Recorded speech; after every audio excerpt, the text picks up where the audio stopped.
Hey kids, time for another hot steamy load of knowledge dripping down your neck and chest. Today, we're gonna talk about the greatest mind to ever live. Nope, not him. Nope. Keep trying. Who I'm really referring to is the ancient Greek philosopher known as Diogenes of Sinope. Diogenes followed the school of thought known as cynicism. Far from the yelling at CNN, sitting down during the pledge kind of cynicism we know today, cynic philosophy centers around the rejection of conventional desires in favor of a simple, moderate lifestyle. But while many philosophers made a virtue out of self-discipline, Diogenes took all that to a whole new level. He was the most down-to-earth guy out there.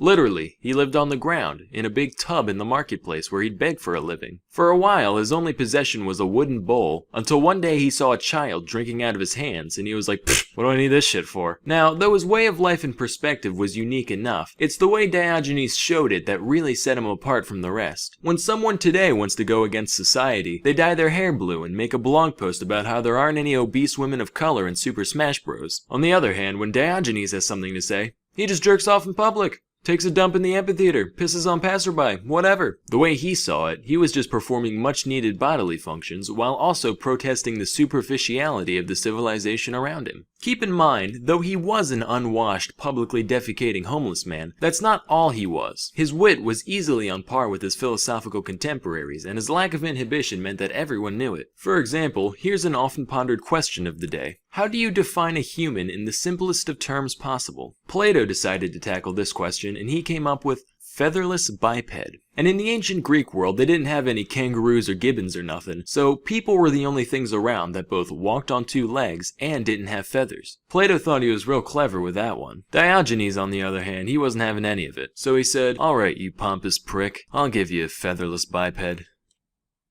So, in reality, we do not learn, and what we call learning is only a process of recollection. Oh goddammit, not you again. What's up, fuckers? Hey, check out this person I found. Isn't it such a human? Look at him, wow. What a guy. Anyway, love to stay and chat, but I saw some trash outside that looked delicious. Smell you later, deliberator. Yes, my student? Yeah, what the fuck? Here's another anecdote. Macedonian King Alexander was a big fan of Diogenes, so he decided to pay him a visit. And he said, hey man, big fan. If there's any favor I can do for you, anything at all, just let me know, I'll make it happen. Now to put this into perspective, this is Alexander we're talking about. The guy who had his cousin straight up assassinated so he could take the throne. The guy who would later go on to conquer the majority of the civilized world. And you know what Diogenes says? He goes, yeah, you can do me a favor. Move over, you're in my light.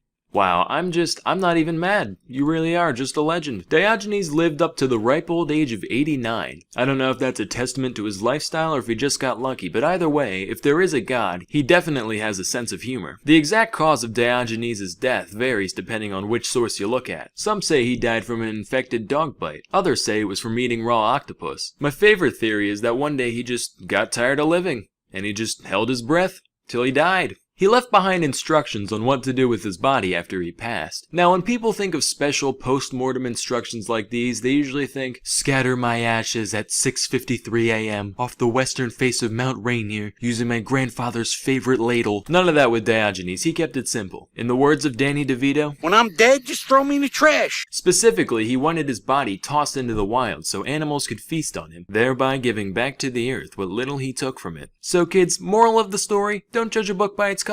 The man who appears to be nothing more than a shit-smeared babbling vagrant could actually be the wisest man you'll ever meet. Or he could really just be a raving fucking lunatic. Bring a knife, just in case. Anyway, till next time, I'm Salmonella, and thank you for watching.